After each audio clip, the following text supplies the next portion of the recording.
République démocratique du Congo, je prie le protocole de bien vouloir accompagner son Excellence. Au nom de l'Assemblée générale, j'ai l'honneur de donner la parole au président de la République démocratique du Congo, qui va prendre la parole devant l'Assemblée générale. Monsieur le Président de l'Assemblée générale des Nations unies, Monsieur le Secrétaire général des Nations unies, Mesdames et Messieurs les chefs d'État et de gouvernement, Mesdames et Messieurs les chefs de délégation, c'est pour moi un grand honneur et un réel plaisir de prendre la parole du haut de cette tribune pour faire entendre la voix de mon pays, la République démocratique du Congo, sur les principales questions qui préoccupent au plus haut point la communauté internationale actuellement. Monsieur le Président, je voudrais néanmoins, avant toute chose, vous féliciter pour votre élection à la présidence de la 77e session ordinaire de l'Assemblée générale des Nations unies. Je suis convaincu que vous donnerez le meilleur de vous-même pour la réussite de cette session et vous garantis tout le soutien de mon pays. Monsieur le Président, les défis majeurs auxquels l'humanité fait face actuellement sont les suivants. La sécurité et la paix pour tous, la maîtrise des changements climatiques, la relance de l'économie mondiale après la Covid-19, la lutte contre la pauvreté et la promotion du bien-être collectif. Ces principaux défis sont complexes et intimement enchevêtrés.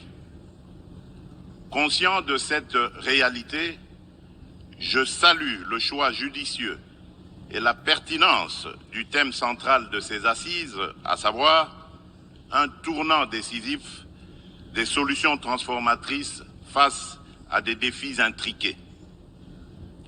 À l'évidence, le relèvement de ces défis exige plus de concertation, plus de coopération et plus de solidarité entre les États et les nations.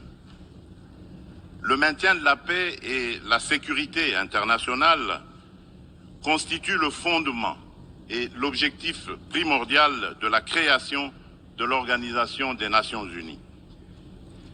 Ni l'indifférence, ni l'immobilisme, ni l'attentisme de sa part ne sont par conséquent admissibles face à toute menace contre la paix et la sécurité internationale. À ce jour, la question de la sécurité et de la paix internationale se cristallise autour de la lutte contre le terrorisme ainsi que l'extinction des foyers de tension en Europe, pratique du Congo, et de le faire examiner avec diligence par lui afin d'en tirer toutes les conséquences qui s'imposent sur le plan du droit, de la paix et de la sécurité internationale. Il y va de l'image et de la crédibilité de notre organisation. Procéder autrement serait, d'une part, encourager le Rwanda à poursuivre son agression, ses crimes de guerre et ses crimes contre l'humanité en République démocratique du Congo, et d'autre part, nourrir davantage la suspicion légitime des Congolais sur l'impartialité de l'ONU, ainsi que la complicité de certains de ses membres dans ces crimes.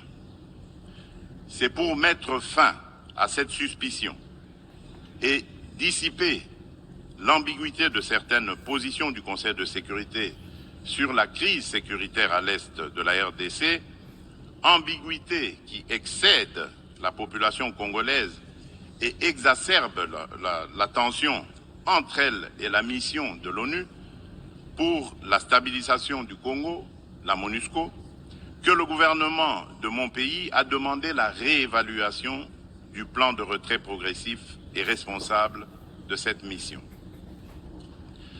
Cette démarche d'ajustement est exigée par le constat unanime, même au niveau le plus élevé de notre organisation, des faiblesses regrettables de la MONUSCO, ce qui affecte certainement l'efficacité et la légitimité de l'action de l'ONU en République démocratique du Congo.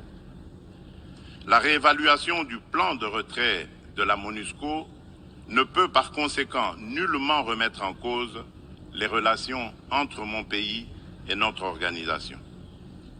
Quoi qu'il en soit, je réaffirme haut et fort à cette tribune de la plus haute instance internationale de gestion des affaires du monde la détermination du peuple congolais et de ses dirigeants de défendre toujours, jusqu'au sacrifice suprême, l'intégrité territoriale, l'indépendance et la souveraineté de leur pays, dans le respect, bien sûr, du droit international et des engagements pris au sein des organisations internationales dont il est membre.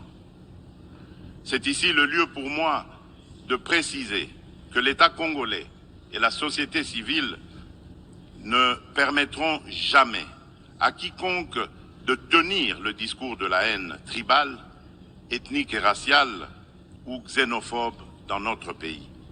La Constitution de la République et les lois congolaises interdisent un tel discours et le sanctionnent sévèrement.